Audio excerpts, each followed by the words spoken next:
그럼 제가 자주 드리는 질문이고요. 자주 드리지만 가벼운 질문이 아니라 너무나도 중요한 질문, 우리에게 너무나도 근본적이고 또 중요한 질문을 여러분에게 드리려고 합니다. 제가 질문을 드리면 여러분이 맞으면 아멘, 아니면 아닙니다라고 큰 소리로 대답을 해주셨으면 좋겠어요. 어떤 질문이냐 하면, 여러분은 예수님 믿으십니까? 아멘.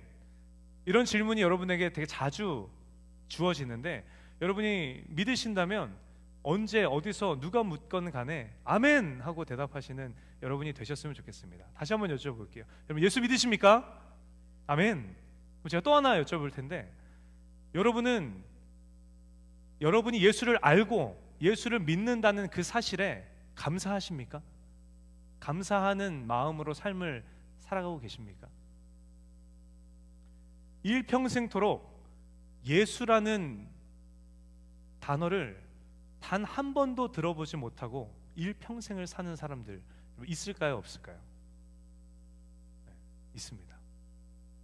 우리가 생각하기에 교회는 다니지 않아도, 예수는 믿지 않아도, 그러나 예수라는 이름을 단 한 번도 들어본 사람은 없을 거다라고 우리는 생각할 때가 많지만, 그 인터내셔널 미션 볼드의 통계에 따르면, 우리 교단의 그 선교 단체의 통계에 따르면 미전도 종족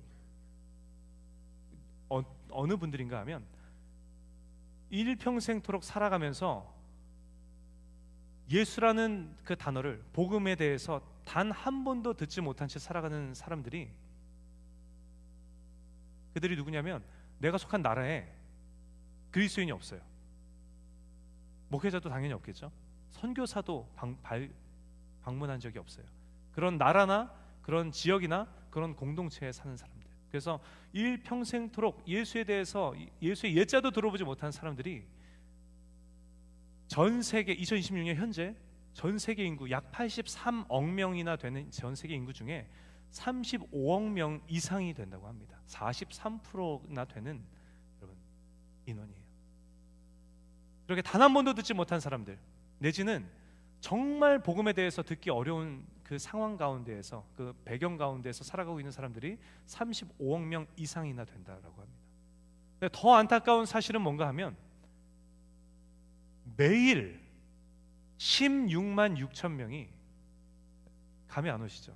토렌스시의 모든 인구를 이렇게 합하면 13만 6천 명이 된다고 합니다. 근데 매일마다 16만 6천 명이 예수라는 단어를 단 한 번도 듣지 못하고 복음에 대해서 단 한 번도 접하지 못한 채 매일 16만 6천 명이 여러분 생을 마감하고 있다라고 합니다. 저 여러분도 다 복음에 비친 자인데, 그렇죠?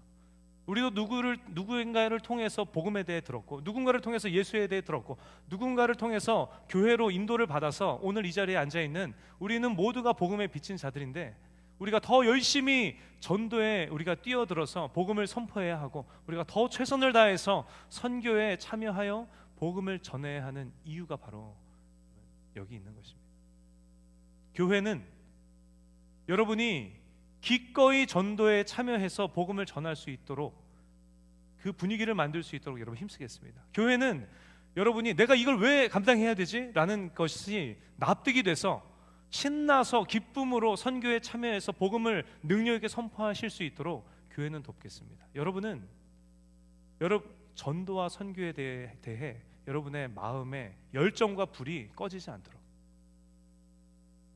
살아있다면 호흡하는 것이 당연한 것처럼 그리스도인이라면 전도와 선교가 삶의 당연히 일부여야 된다는 사실을 여러분 잊지 마시고, 그 삶을 살아가시는 우리 액츠 청년 공동체 모든 청년 여러분 되시기를 예수님의 이름으로 간절히 축원합니다. 아멘? 네, 아멘 안 하셔서 제가 여쭤봤습니다. 돌아가서 이런 시대적인 상황 가운데 우리가 예수를 안다라는 게, 그리고 예수를 믿고 구원받았다라는 게 얼마나 놀라운 감사의 제목이냐는 거예요. 이 자리 가운데 아직 예수를 만나지 못한 분들 계십니까? 이상한 게 아닙니다. 자연스러운 거예요. 당연한 겁니다. 아직 만나지 못하는 게 부끄러운 게 아니에요.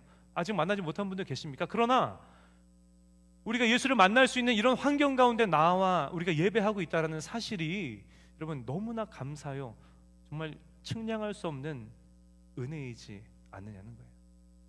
그래서 우리를 택하시고 우리 인생 가운데 찾아오셔서 우리를 만나주시고 우리를 구원해 주신 하나님 앞에 우리 이 시간 감사와 영광의 박수 한번 올려드렸으면 좋겠습니다. 우리 하나님 앞에 감사와 영광의 박수 올려드릴까요?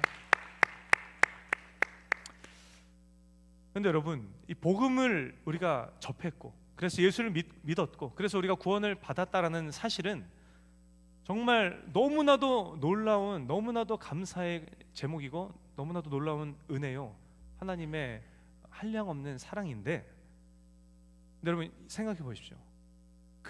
예수를 믿는다는 것, 그리스도인으로 이 땅 가운데에서 살아간다는 것이 여러분 쉬운 일입니까? 여러분들 그렇게 살고 계신데 쉽습니까? 아니요, 결코 쉬운 일이 아니더라는 것입니다. 결론적으로 이야기하면 구원이라는 것은 우리가 정말 측량할 수 없는, 우리가 감당할 수 없는 너무나도 놀라운 하나님의 은혜고 감사의 제목이지만, 그러나 그 과정은 결코 쉽지 않다는 것입니다. 혹시 이 자리 가운데 예수 믿는다는 것이 그저 즐거우신 분, 그저 행복하기만 하신 분, 그저 즐겁기만 하신 분 혹시 이 자리 가운데 계십니까? 계십니까? 그런 분이 계실 수 있어요. 그러나 그런 분들이 계시다면 제가 그런 분들에게 권면하기는, 내가 정말 예수 잘 믿고 있는가? 내가 정말 예수 제대로 믿고 있는가? 점검해 보시기를 예수님의 이름으로 권면합니다. 왜냐하면 성경에서 계속해서 이렇게 이야기하고 있거든요. 누가복음 14장 33절입니다. 이와 같이 너희 중에 누구든지 자기의 모든 소유를 버리지 아니하면 능히 내 제자가 되지 못하리라.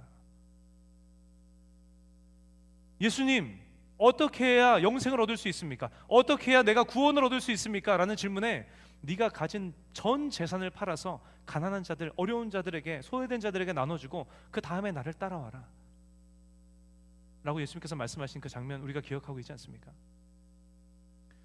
마가복음 10장 29절로 30절에 예수께서 이르시되 내가 진실로 너에게 이르노니 나와 복음을 위해서 집이나 형제나 자매나 어머니나 아버지나 자식이나 전토를 벌인 자는 현세에 있어서 100배나 받되 고난도 겸하여 받을 것이요 내세에 영생을 얻지 못할 자가 없을 것이다. 구원받지 못할 자가 없을 것이다 라고 성경은 이야기하고 있거든요. 그리고 또한 빌립보서 3장 7절로 8절에 우리가 너무 잘 아는 구절이죠. 그러나 무엇이든지 내게 유익하던 것을 내가 그리스도를 위하여 해로 여길 뿐더러, 다 해로 여길 뿐더러, 또한 모든 것을 해로 여김은 내 주 그리스도 예수를 아는 지식이 가장 고상하기 때문이라.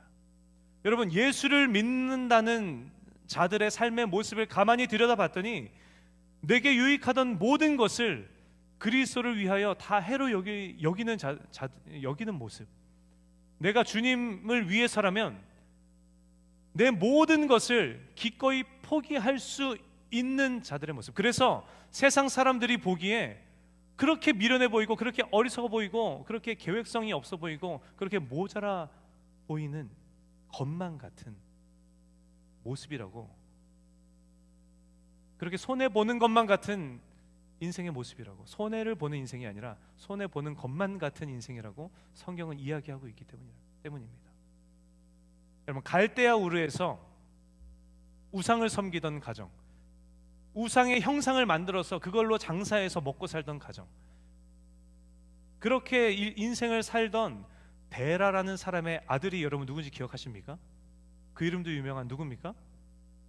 아브라함이에요. 여러분 한번 상상해 보십시오. 하나님의 하자도 들어본 적 없는 가정에서 태어난 아브라함, 우상을 열심히 섬기던 가정에서 태어난 아브라함, 우상의 형상을 만들어서 그걸로 입에 풀칠하면서 살았던 가정에서 태어난 아브라함. 여러분, 아브라함의 인생이 어땠겠습니까? 우상을 섬기는 게 너무나도 지극히 자연스럽고 당연하고, 우상의 형상을 만들어 파는 그 가업이 아버지의 일이며 또 내 일이며 우리 가정의 당연한 일로 여겨지는 인생이지 않았겠습니까? 근데 여러분, 그런 아브라함의 인생에 정말 놀라운 일이 벌어지죠. 어떤 일입니까? 에베소서 1장 4절로 5절에 이렇게 기록하고 있습니다. 곧 창세 전에 그리스도 안에서 우리를 택하사 우리로 사랑 안에서 그 앞에 거룩하고 흠이 없게 하시려고 그 기쁘신 뜻대로 우리를 예정하사 예수 그리스도로 말미암아 자기의 아들들이 되게 하셨으니. 아멘. 여러분, 하나님께서는 그런 소망 없는 인생, 하나님의 하자도 들어본 적이 없는 가정에서 태어나서 하나님이 누군지도 몰라요. 하나님이 누군지도 모르니 하나님 앞에 예배할 수 있겠습니까? 하나님 앞에 회개할 수 있겠습니까? 하나님 앞에 구원을 위하여 간구하며 기도할 수 있었겠습니까? 구원과는 전혀 관계없는 삶을 살던 이 소망 없는 아브라함의 인생에 여러분 누가 찾아오셨습니까? 하나님께서 찾아오셨어요. 하나님을 찾아서 찾아오신 것이 아니고 누구를 통해서 찾아오신 것이 아니라 하나님 당신께서 먼저 친히 기꺼이 아브라함의 인생에 찾아오셔서 아브라함을 만나주시고 아브라함을 구원하여 주셨다는 것입니다. 할렐루야. 여러분, 이 하나님의 놀라운 은혜가 오늘 이 자리에 모이신 여러분 모두의 삶 가운데에도 충만하게 경험되시기를 예수님의 이름으로 축원합니다. 아멘. 아멘으로 받으시기를 축복합니다. 이 자리 가운데 부모님의 구원을 위해서 눈물 뿌려 기도하고 계신 분도 혹시 이 자리 가운데 계십니까? 내 언니, 오빠, 형, 누나, 동생 위에서의 구원을 위해서 눈물 뿌려 기도하고 계신 분도 혹시 이 자리 가운데 계십니까? 창세전에 어머니의 태중에 잉태되기 훨씬 더 이전에 예수 안에서 택하셔서 예정하셔서 예수 그리스도의 십자가의 놀라운 사랑으로 구원해 주신 그 하나님의 놀라우신 은혜와 사랑이 분명히 저 여러분의 부모님의 삶에, 믿지 않는 저 여러분의 형제 자매의 삶에 분명히 임할 것이라는 것을 여러분 믿으시고 지치지 마시고 끝까지 여러분 기도하고 간구하시며 그 은혜를 목도하시는 이 자리에 모신 여러분 모두가 되시기를 예수님의 이름으로 간절히 축원합니다. 그 은혜를 여러분, 그 구원의 놀라운 은혜를 누리고 신화의 경주를 경주하고 있는 아브라함의 인생에 그렇게 감사와 기쁨만이 넘치고 끝나버리면 참 좋겠지만 하나님께서 그 아브라함에게 여러분 뭐라고 말씀을 하십니까? 창세기 12장 1절에 여러분 이렇게 말씀하세요. 우리 함께 봉독해 볼까요? 시작. 여호와께서 아브라함에게 이르시되 너는 너의 고향과 친척과 아버지의 집을 떠나 내가 내게 보여줄 땅으로 가라. 아멘. 하나님께서는 그런 아브라함에게 고향을 떠나라고 말씀하고 계시다라는 거예요. 친척을 떠나라고 말씀하고 계시다는 것입니다.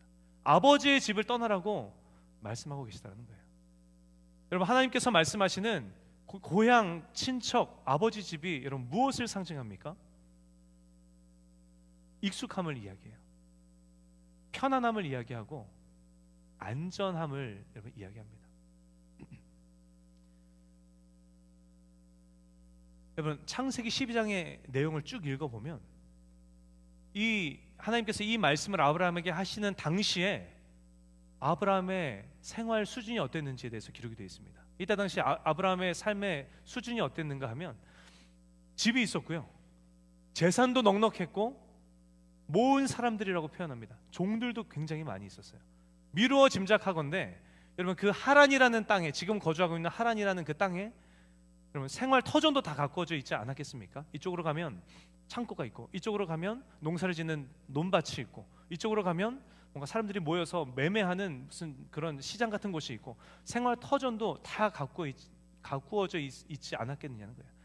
여러분, 아브라함의 삶이 굉장히 안정적이고 굉장히 평안하며 굉장히 평탄함 가운데 아브라함이 살고 있었다는 거예요.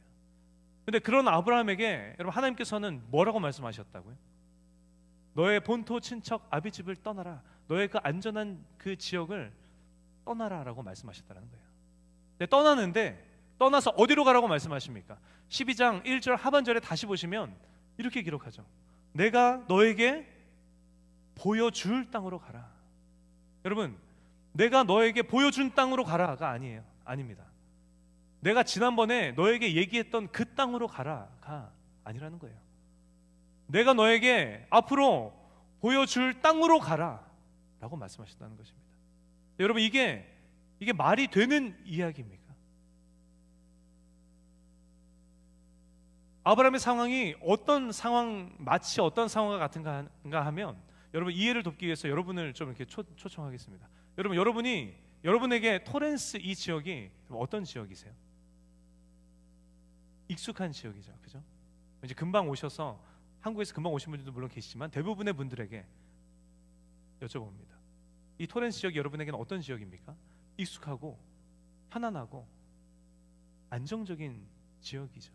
눈을 감으면 뭐가 어디에 있는지, 몰은 어디에 있고, 한인마켓은 어디 있고, 은행은 어디 있고, 내 직장은 어디 있고, 우리가 눈을 감아도 훤히 뭐가 어디인지 다 아는, 우리에게 너무나도 익숙한 곳, 그곳이 바로 여러분 토렌스 지역 아닙니까?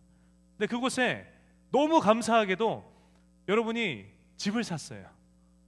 감정을 이입하셔야 됩니다. 집을 샀어요. 여러분이 머물 곳이 있습니다. 근데 더 감사하게도 이 토렌스에서 한 5분 10분 거리에 내가 진짜 평생 다니고 싶었던 직장에 여러분이 취업을 했습니다. 이 직장에서 직장 생활을 하면 은퇴할 때까지 안정적으로 부족함이 없이 넉넉하게 살 수 있는 상황입니다. 근데 그런 상황 가운데 예배 중에 여러분들의 귓가에 하나님의 음성이 들려오는 거예요. 뭐라고 말씀하시는가? 너는 너의 본토 친척 아비집을 떠나라. 너가 지금 머물고 있는 그 안정적인 토렌스, 그 편안한 토렌스, 그 모든 것이 다 갖춰져 있는, 그래서 너무나도 너가 마음에 들어하는 그 땅을 떠나라. 떠나서 어디로 가라고 말씀하십니까? 내가 너에게 보여줄 땅으로 가라. 여러분이라면 짐을 쌀 수 있으시겠습니까? 여러분이라면 아멘 하고 반응하실 수 있으시겠느냐는 거예요. 집을 샀다니까요. 뭐 일시불로 샀건 몰개지로 샀건 집 어떻게 할 겁니까? 렌트할 때는 평생 하지 못했던 거 한을 풀면서 아름다운 가구들을, 내가 원하는 색깔의 가구들을 사서 막 이렇게 배치 다 해놨어요. 돈을 많이 들였습니다. 그 가구들을 어떻게 하냐는 거예요. 내가 그토록 다니고 싶었던 직장에 취업이 됐어요. 너무나도 안정적으로 이제 삶이 보장이 됐습니다. 그 직장 어떻게 할 거냐는 거예요. 떠날 수 있으시겠느냐는 거예요. 떠날 수 있죠. 하나님께서 저 동부에 토렌스보다 더 좋은 지역에 지금보다 더 넓은 집과 지금보다 더 연봉이 높고 처우가 좋은 회사를 마련해 놨으니 믿음을 가지고 그곳으로 떠나라라고 이야기하면 저희의 믿음이 막 불일 듯 일어서 우리는 믿음을 가지고 떠날 겁니다. 그러나 하나님께서 뭐라고 말씀하세요? 내가 너에게 보여줄 땅으로 가라. 여러분, 이게 말이 된다고 여러분 생각하시느냐는 것입니다. 아브라함의 상황이 딱 지금 이 상황과 진배 없는 상황이라는 거예요. 그런데 말입니다, 여러분. 그런데 여러분, 아브라함은 그런 하나님의 음성이 귓가에 들려올 때 어떻게 반응했습니까? 아브라함은요, 떠났어요. 어떻게 하면 아브라함은 어떻게 떠날 수 있었겠습니까? 하나님께서 너로 내가 큰 민족을 이루고 내가 너로 하여금 복이 되게 하겠다라는 말씀 믿고 아멘 하고 갔나요? 아니요. 그러면 무엇 때문에 아브라함은 그 정해지지도 않은 그 상황 가운데 짐을 싸서 출발할 수 있었느냐는 거예요. 잘 들으십시오, 여러분. 아브라함이 떠날 수 있었던 이유가 무엇이었는가 하면 아브라함은 하나님을 만났기 때문에. 지금 아브라함이 이전의 아브라함이 아니었기 때문이라는 거예요. 아브라함의 인생의 주인이 바뀌었기 때문이라는 것입니다. 지금껏 살아오면서 내 인생 무슨 일이 찾아올 때마다 내가 고민해야 한다고 생각했고, 고민하고 계산해서 내가 무언가를 결정해야 된다고 생각했으며, 그리고 결정해서 오는 그 결과를 내가 책임져야 한다고 생각하며 지금껏 살아왔습니다. 혹시 이 자리 가운데도 그렇게 살아오고 계신 분들 계십니까? 그러나 알고 보니, 하나님을 만나고 보니 온 세상 만물의 창조주 되시며 온 세상의 주관자 되시는 전능하신 하나님, 전지전능하신 하나님께서 나의 삶에, 내 인생의 통치자가 되시는구나 라는 사실을 아브라함은 깨달은 거예요. 그러니 지금 이 토렌스 이 지역보다, 이곳의 이 집보다, 이곳의 이 직장보다 더 나은, 이거보다 더 나은 환경을 내가 만날 일은 없을 텐데 라는 생각이 들매도 불구하고, 그래서 수많은 사람들이 어리석다 이야기하는 그 손가락질 가운데에서도 아브라함은 괜찮았던 거예요. 하나님의 뜻하심과 계획하심, 지금은 비록 알지 못하지만 전능하신 하나님의 뜻하심과 계획하심을 아브라함은 온전히 순종했기 때문에 100% 완벽하게 신뢰했기 때문에 아브라함은 그 불확실성 가운데에서도 떠날 수 있었다는 것입니다. 그런데 여러분, 예수 믿는다는 것이 바로 이런 거라는 거예요.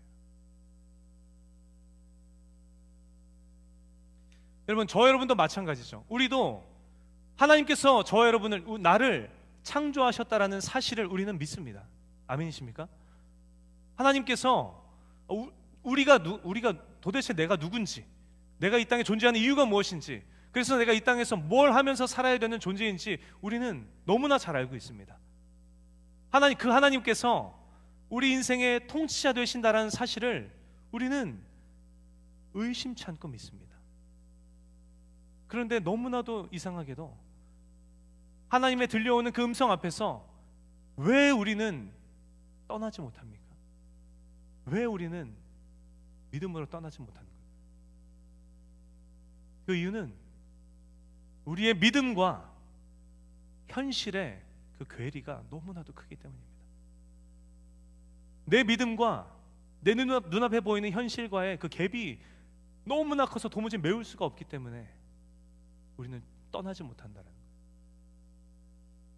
내 인생을 내 인생의 통치자 되신 하나님의 말씀이 내 귓가에 들려올 때 내가 이해되지 않아도, 때로는 내가 납득이 되지 않아도, 그러나 분명한 하나님의 뜻하심과 계획하심이 있다라는 것은 내가 알기에 우리가 믿음으로 결단하고, 모험은 아닌데 그 순간에는 모험처럼 보이는 그 믿음의 발을 우리가 내딛어야 하는데, 그러나 정작 그 순간이 찾아오면 우리는 그 불확실함 때문에, 그 두려움 때문에 다시 내 인생의 주인 내가 돼서 내 수준으로 고민하는 거예요.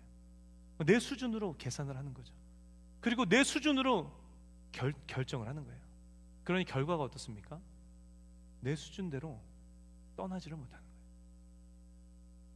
거예요. 하나님께서 내 삶에, 내 인생의 주인이시요 통치자 되십니다. 저는 주님의 말씀 따라 살아가는 그리스도인입니다 라고 우리는 고백하죠. 그러나 사실은 들여다보면 그 고백이 그냥 입술의 고백, 그냥 고백뿐인, 말뿐인 고백이기 때문에, 여전히 우리 인생의 주인의 자리에는 여전히 우리가 앉아있기 때문에 우리는 또 떠나지 못한 채 그 자리에 머물고 있는 것이라는 거죠.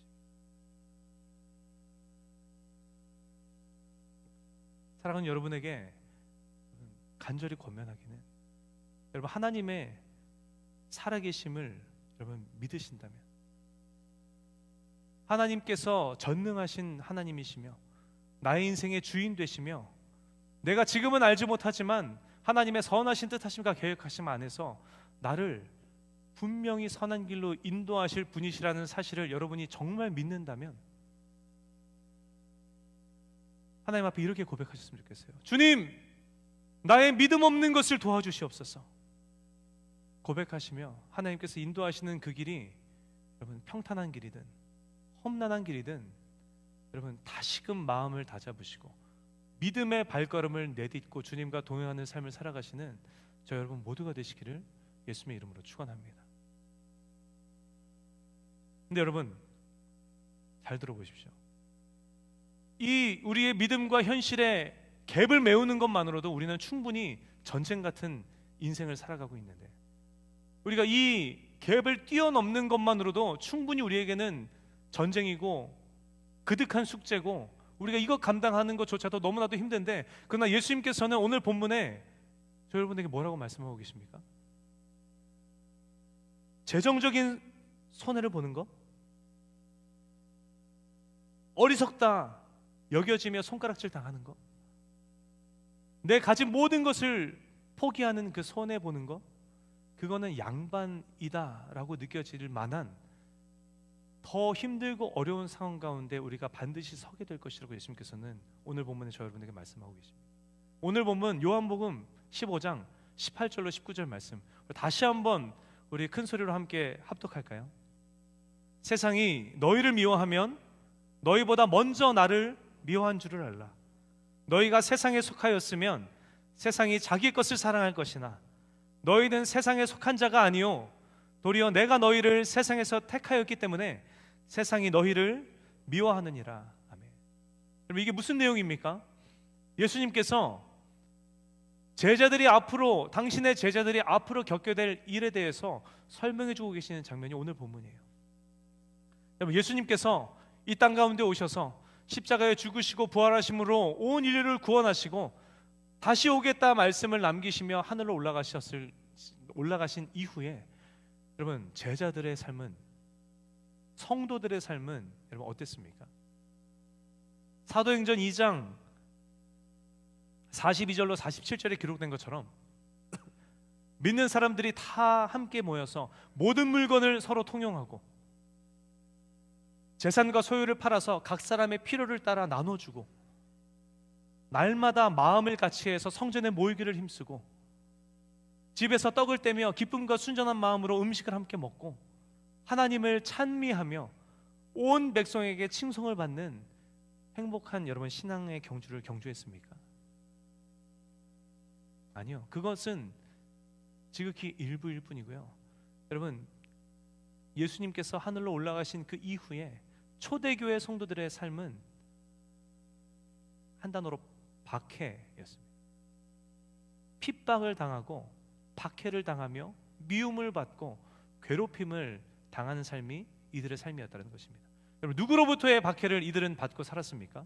두 부류에게로부터 미움과 박해를 받았는데 먼저 한 부류는 동족 유대인들에게였습니다.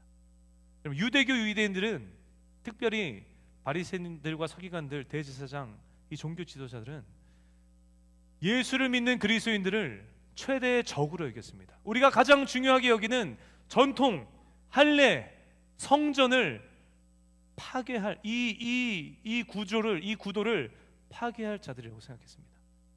자신들의 권위를, 자신들이 한 몸에 받고 있는 그 존경을, 자신들의 밥벌이를 다 빼앗아갈 무리들로 여겼습니다. 그래서 그들은 그리스도인들을 어떻게 했습니까? 핍박했다는 거예요. 그들은 예수 그리스도의 복음을 전하는 것을 여러분 방해했죠. 그럼 사도 바울의 전도 여행 여러분 쭉 읽어보시면 여러분 계속해서 드러나는 장면이 어떤 장면입니까? 복음을 전하다가 득달같이 달려와서 괴롭히는 유대인들 때문에 이쪽으로 옮겼더라. 그들에게 매맞고 저쪽으로 옮겼더라. 거반 죽을 뻔하였다가 구사일생하여 이곳으로 옮겨가 복음을 전했더라. 전도를 방해했고요. 그들을 때로는 체포하기도 했습니다. 바울과 실라가 옥에 갇혔던 사건 기억하십니까? 체포하기도 했으며 그들을 암살하기 위해서 암살 시도도 하기도 했으며 돌에 쳐서 죽이기도 했습니다.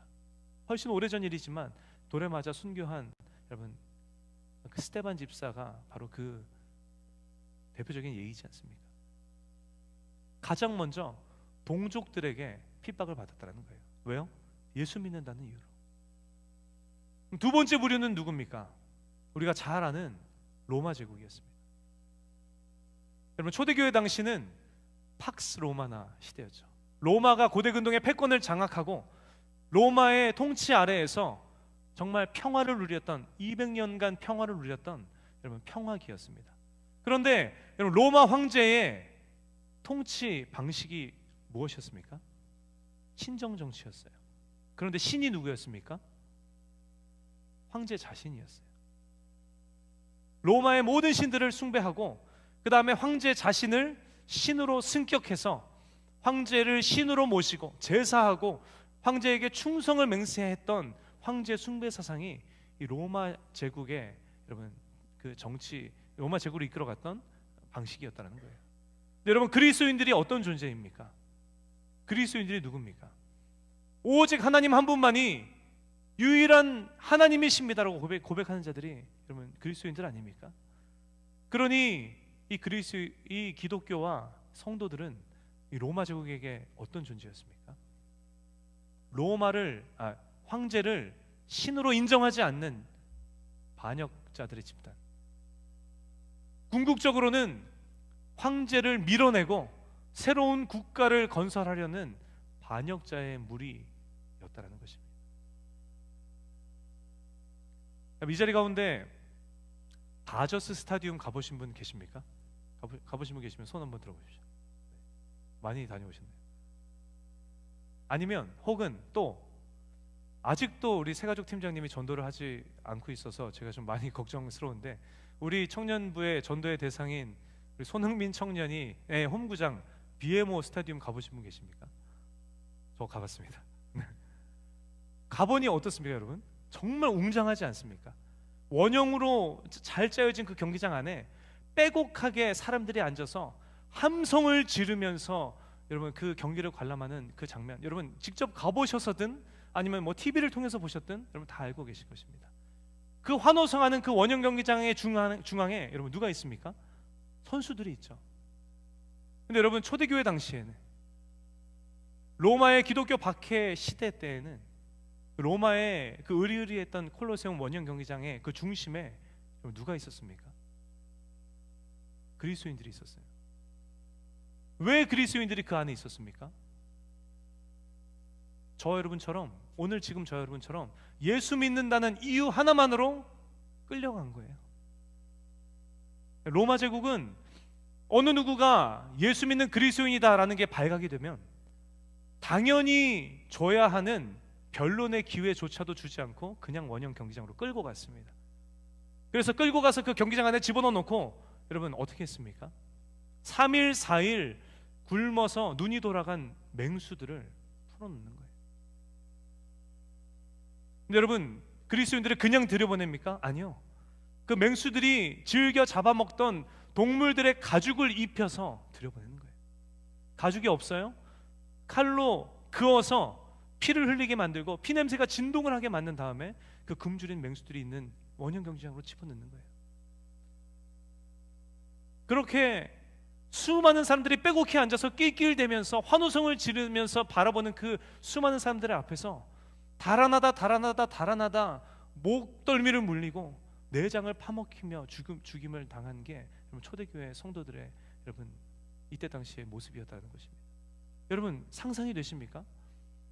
누군가가 여러분이 그리스도인이라고 고발해서 여러분 찬양팀이 죄다 끌려가가지고 그 맹수들 앞에 여러분 던져졌다고 한번 상상해 보십시오.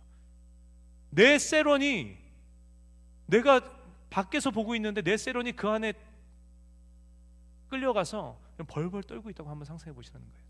내 사랑하는 부모님이 예수 믿는다는 이유로 그 안에 끌려가서 여러분 도망치고 있는 장면을 여러분 한번 상상해 보십시오. 상상이 되십니까? 그렇게 초대교회 성도들은 예수를 믿는다는 이유 하나만으로 끌려가서 그렇게 박해를 당하고 죽임을 당했다는 거예요. 더러는 그 사람이 예수 믿는 자라는 것이 발각이 되면 꽁꽁 묶어서 온몸에 기름을 발라서 산채로 태우는 거는 여러분 그거는 고상한 죽음이죠. 어느 누구는 도로변에 세워놓고 도시를 밝히는 횃불로 썼고요. 어느 누구는 파티장을 밝히는 파티장의 횃불로 사용했다고 합니다. 그렇게 무참하게 박해를 당하고 핍박을 당하고 죽임을 당하기가 250년이라는 시간 동안 초대교회 성도들이 박해를 받았어요. 우리야 역사적인 사실을 우리가 지금은 알기 때문에 250년 동안 기독교인들이 로마 제국의 박해를 받았구나라는 것을 우리는 알죠. 그러나 그때 당시에 그리스도인들의 심정은 어떻겠습니까? 끝나지 않는, 예수를 믿는다고 고백하면 평생 끝나지 않는 정말 두려운 끝이 없는 일상이었다는 거예요.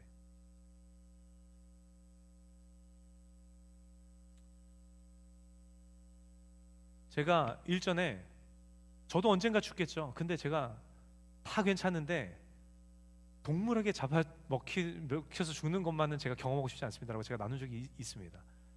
제가 생각하기에 그 죽음이 가장 처참한 죽음이고 가장 비참한 죽음이고 가장 두려운 죽음이며 가장 고통스러운 죽음이라고 생각했기 때문에 제가 그것만은 겪고 싶지 않다고 얘기했겠죠. 근데 초대교회 성도들은 뭐 소설이 아니고요. 우리보다 먼저 예수를 믿었던 우리 선배 기독교인들은 예수를 믿는다라는 것 하나, 그 이유 하나만으로 물어 뜯겨 찢겨 죽임을 당했다라는 것입니다. 그럼 여러분에게 묻고 싶습니다. 만약에 여러분이 이 기독교 박해 당시에 그리스도인이시라면 여러분은 네, 제가 예수 믿는 그리스도인입니다 라고 여러분 고백하실 수 있으시겠습니까? 상상해 보십시오. 누군가가 여러분을 고발해서 그때 당시에 얘가 그리스도인이다 라는 사실을 모르는 사람이 없었다고 합니다. 그렇게 모여 사는 그 공동체 안에서 누가 그리스도인인지 누가 아닌지를 불보듯이 동네 사람들은 다 알던 시기가 이때 당시였다고 합니다. 누군가가 여러분을 고발해서 여러분이 잡혀갔어요. 스산한 그 원형 경기장 지하 어디 밀실로 여러분 끌려갔습니다. 그리고 누군가가 와서 여러분에게 묻는 거예요. 너 예수 믿어 안 믿어? 바른 대로 말해. 여러분은 무엇이라고 대답하시겠습니까? 한마디만 이야기하면 삽니다. 예수요? 제가 그딴 사기꾼을 왜 믿습니까? 저 예수 안 믿습니다. 한마디만 하면 여러분 당장 석방이에요. 목숨을 부지할 수 있습니다. 였었죠. 제가 모를 때는, 제가 잘 모를 때는 크리스찬이었죠. 근데 지금은 아닙니다. 예수 믿냐고요? 미쳤습니까? 제가 예수를 믿게? 한마디만 하면 여러분 다시금 평안했던 삶의 보금자리로 돌아갈 수 있다는 거예요. 근데 너 예수 믿어 안 믿어? 바른 대로 말해 라고 묻는 그 질문 앞에서 여러분은 무엇이라고 대답하시겠습니까? 목에 칼이 들어와도 나는 예수님을 부인할 수 없습니다. 제가 예수 믿는 그리스도인입니다 라고 여러분 고백할 수 있으시겠느냐. 2020년 제가 헤아려 봤더니 2020년이었습니다. 너무 시간이 벌써 6년이 지나서 제가 말씀을 주면서 깜짝 놀랐는데 2020년에 코로나가 전 세계에 퍼져서 온 세계가 술렁이던 그때 저는 캐나다 밴쿠버에서 그 랜딩을 위해서 영주권을 위해서 카페에서 일을 하고 있을 때였습니다. 근데 그때 당시에 뉴스가 났는데 한국에 신천지 대구 교회의 신자들이 모여서 집회를 열어 코로나가 집단 감염이 되고 크게 확산되었다라는 기사가 난 적이 있어요. 한국이 뒤집어졌고 온 세계가 그 뉴스를 접하고 온 세계 이슈가 되었습니다.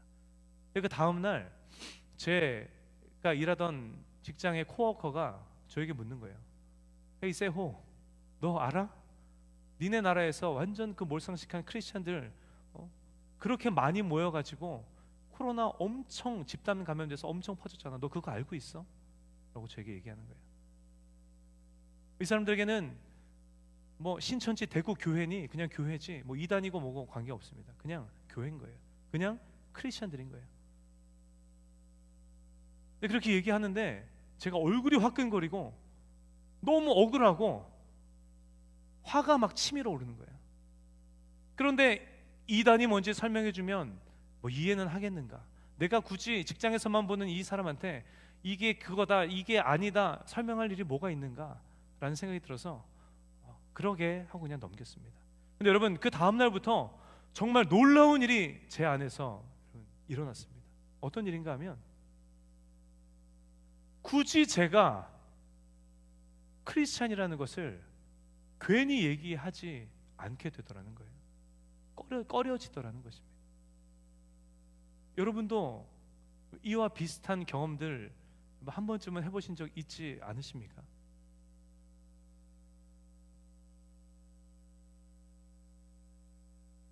코로나 당시에 수많은 비아냥과 조롱들이 그리스도인들에게 들려왔죠.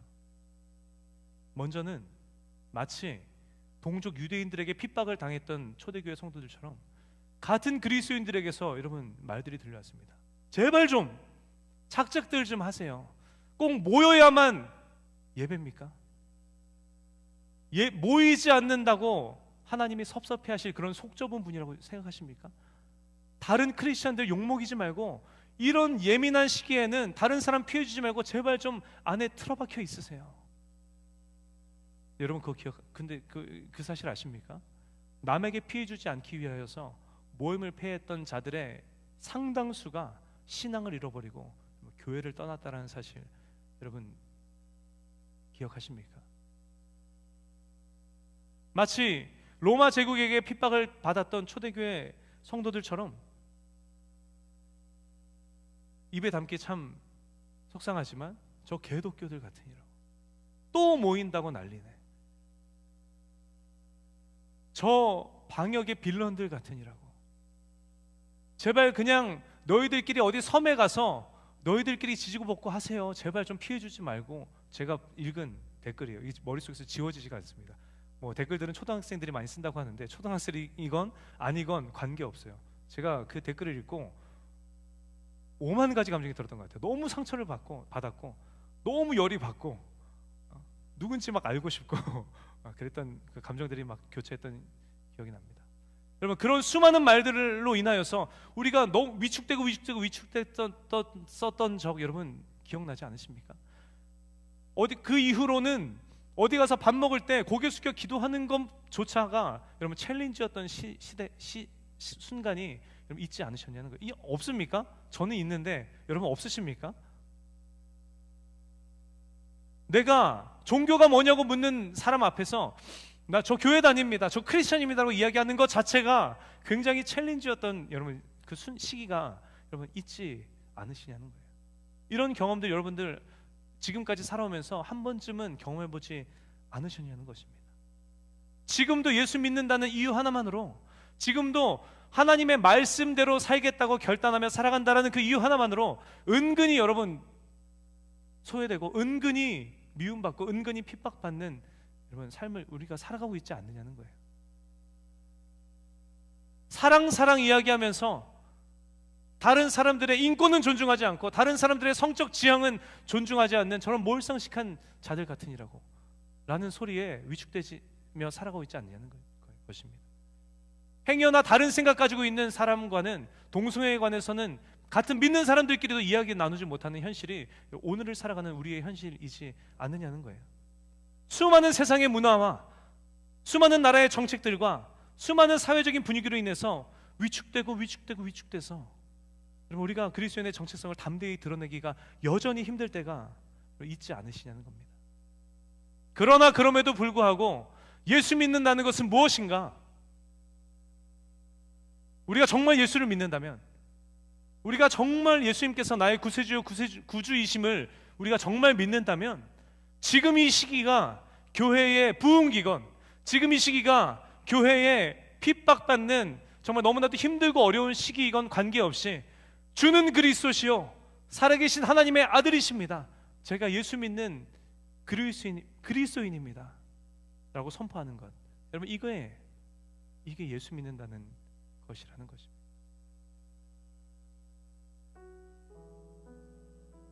사랑하는 여러분, 예수 믿는다는 것이 이렇게 좋은 환경에 우리가 모여서 함께 반갑게 인사 나누고 주님 앞에 뜨겁게 예배하며 그 은혜를 누리고 이곳에 나와 좋은 인간 관계들이 형성돼서 서로 도움받고 위로받고 그렇게 회복하는 여러분 종교 활동이라고 생각하십니까? 아니요. 여러분 예수 믿는다는 것은 전쟁이에요. 말씀을 준비하면서 우리가 미국에 살고 있는 게 참 감사한 것 같아요 라는 문장을 썼다가 지웠습니다. 그렇지 못한 사람들에게 너무 죄송해서. 예수 믿는다는 것은 오늘도 여전히 여러분 전쟁이라는 거예요. 세상은 우리를 점점 더 위축되게 만들 것입니다. 말씀대로라면 그리스도인의 신앙생활은 점점 더 어려워지고 힘들어지고 괴로워지고 미움받고 핍박받는 과정으로 흘러갈 것입니다. 여러분에게 묻고 싶습니다. 그래도 여러분은 예수를 믿으시겠습니까?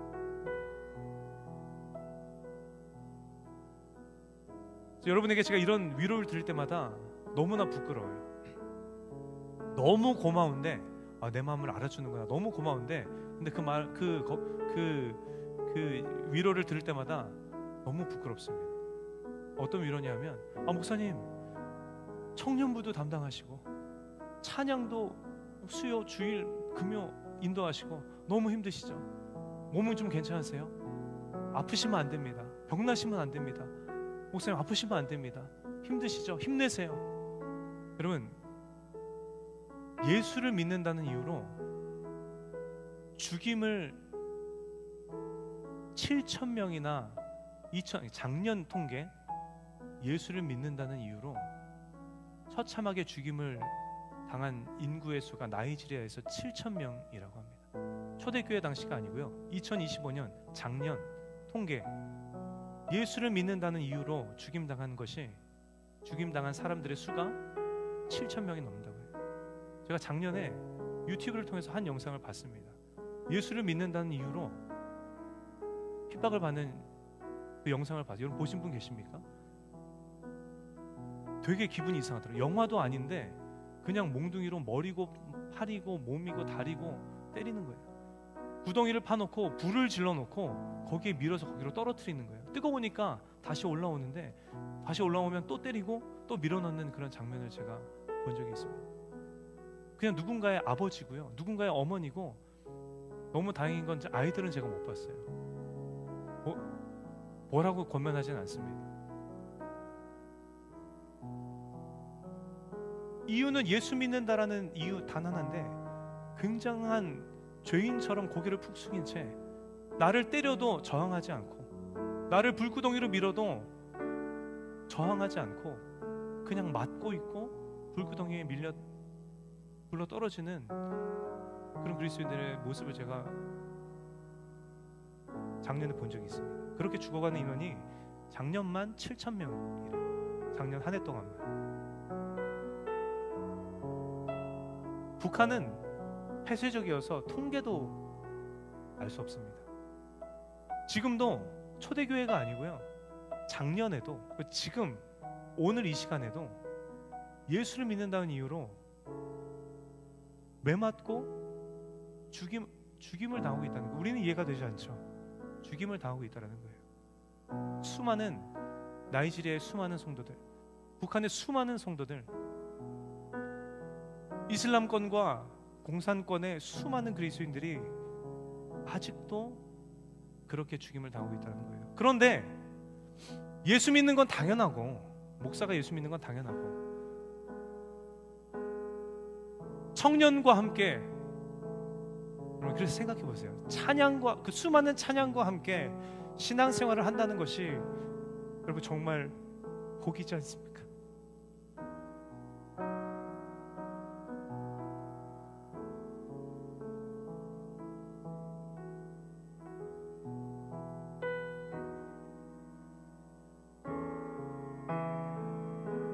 그러니 앞으로는 걱정하지 마시고 축하를 해주십시오. 또 하나를 맡으셨군요. 하나님의 나라를 아름답게 세워가실 수 있어서 정말 축복합니다. 저도 여러분도 마찬가지예요. 저도 여러분을 축복하기를 원합니다. 여러분, 하나님의 나라를 세워가는 사역이 넘쳐나십니까? 넘쳐나서 감당이 안 되고 막 버거우십니까? 그거를 너무나도 부러워하면서 예수 믿는다는 사실 하나만으로 처참히 죽어가는 여러분 수많은 우리 동역자들을 여러분 기억하시며 감사하시기를 바랍니다. 그리고 그들을 위해서 간절히 중보하시기를 예수님의 이름으로 축원합니다. 말씀을 정리합니다. 여러분, 예수 믿는다는 것이, 물론 우리는 지금 그런 일들을 겪고 있지 않지만 그 길로 가고 있다라고 성경은 이야기하는데, 예수 믿는다는 것이 이와 같은데, 여러분 이래도 여러분 예수 믿으시겠습니까?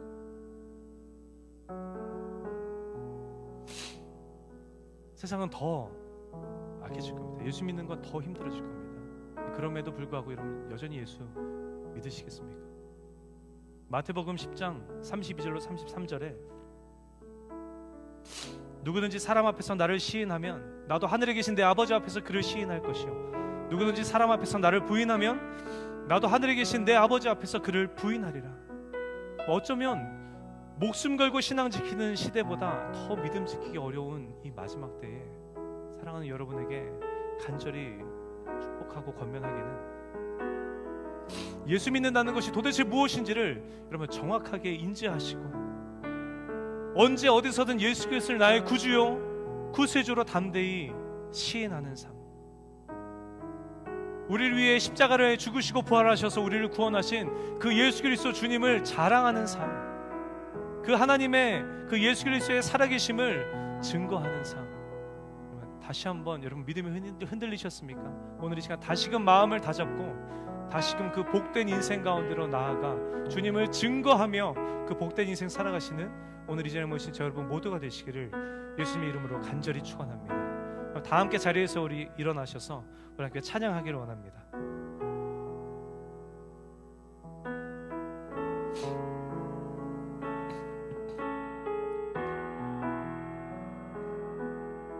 세상 모든 민족이 구원을 얻기까지 쉬지 않으시는 주님, 주님의 심장 가지고 우리가 일어나서 주님을 섬기는 삶을 살아가기를 원합니다.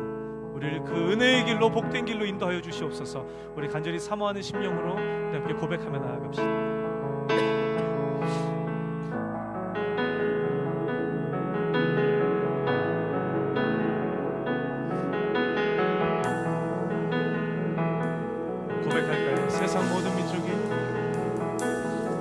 세상 모든 민족이 구원을 얻기까지 쉬지 않으시는 하나님, 주의 심장 가지고 우리 이제 일어나 주님을 따르게 하여 주옵소서. 주 따르게 하소서.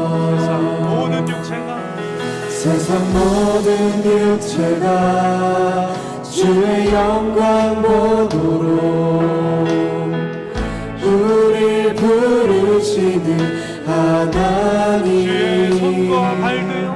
주의 손과 발 되어 세상을 치유하며 주 섬기게 하소서. 우리 바다 덮음같이 물이 바다 덮음같이 여호와의 영광을 인정하는 것이 온 세상 가득하리라. 물이 바다 덮음같이, 물이 바다 덮음같이, 물이 바다 덮음같이.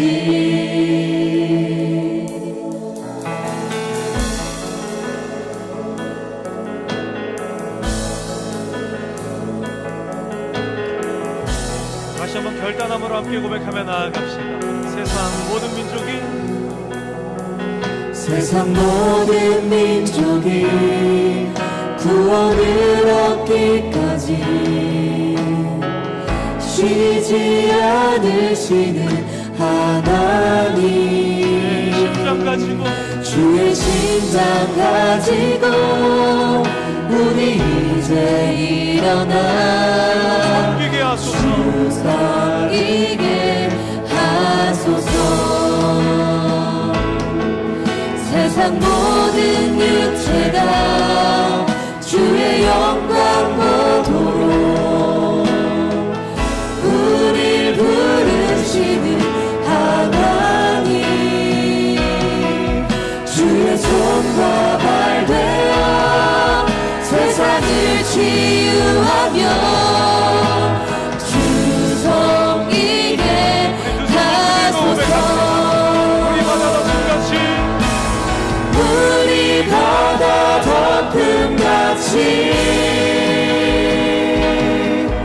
여호와의 영광을 인정하는 것이 온 세상 가득하리라.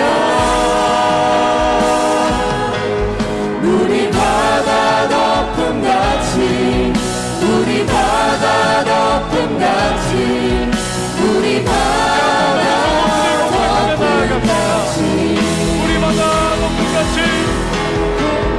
우리 바다 덮음같이 여호와의 영광을 인정하는 것이 여호와의 영광을 인정하는 것이 온 세상 가득하리라. 우리 바다 덮음같이 우리 바다 덮음같이 우리 바다 덮음같이. 우리 말씀을 기억하며 이 시간 기도하실 때 네, 주님, 우리로 하여금 예수 믿는다는 것이 무엇인지 바로 깨닫게 하여 주시옵소서.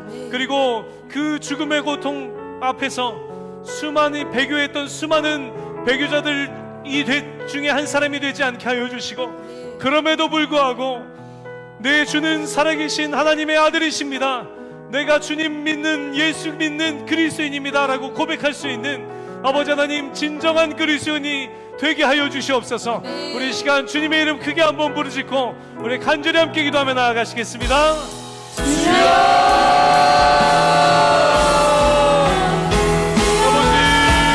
살아계신 하나님 아버지, 주님, 예수 믿는다는 것이 무엇인지 아버지 하나님, 우리가 이 말씀을 주님 우리에게 허락하시네 감사합니다.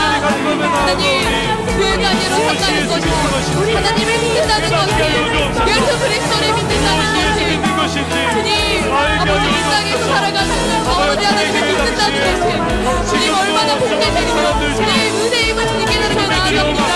아버지 하나님, 주님을 위한 가운데도 주님을 모르며 주님 주님을 믿는다는 그 이유만으로도 아버지 힘든 시간을 겪고 있는 주님, 아버지 그들을 위하여 주님 기도합니다. 주님 그와 함께하여 주셔서 아버지 하나님 믿는 두려움이 아버지 없을 수 있도록 주님 우리의 믿음을 또한 위하여 기도합니다. 주님을 믿는다는 것이 아버지 그것만이 소망이며 그것만이 진리이며 아버지 그것만이 주님의 삶의 사명이며 이유 되심을 믿으며 나아가는 아버지 우리의 인생이 되게 하여 주시옵소서.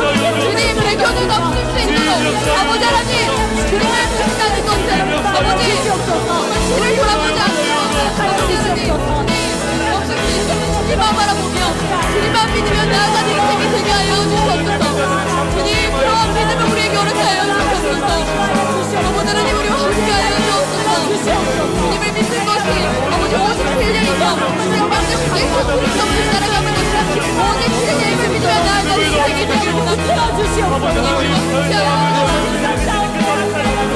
아버지 우리의 아버지 발걸음을 통하여 아버지 우리의 손길을 통하여 아버지 우리의 선교와 복음을 통하여 주님 홀로 영광 받아 주시옵소서.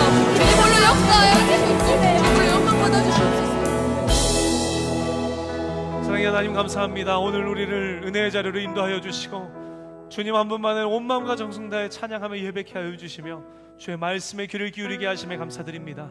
하나님, 우리가 그동안 예수 믿는다는 것이 무엇인지 잘못 알고 살았던 우리 청년들이 있습니까? 아버지 하나님, 오늘 이 시간 성령님 임하시고 역사하여 주시고 깨닫는 은혜를 더하여 주시사 예수 믿는다는 것이 무엇인지 바로 아는 우리가 되게 하여 주시옵소서. 하나님, 그러나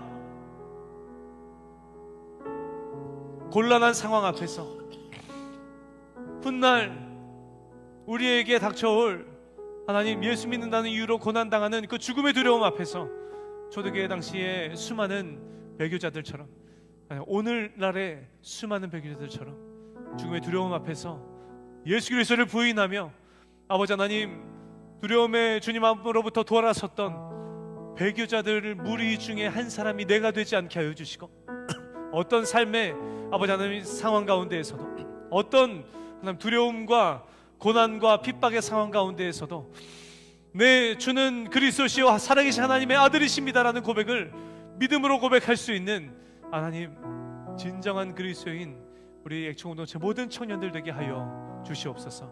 진짜 그리스도인의 삶을 아버지 하나님 허락하신 한 주의 이번 한 주의 삶에도 살아내는 우리 모두의 인생 되게 하여 주시옵소서. 우리로 전능하신 하나님 한 분만을 의지하며 그 어떤 상황 가운데에도 넉넉히 믿음을 지키게 하신 우리 인생의 주인 되신 예수 그리스도의 이름으로 간절히 기도합니다. 아멘. 우리 삶 가운데 그렇게 역사하신 하나님 앞에 우리 영광의 박수 뜨겁게 올려드리겠습니다.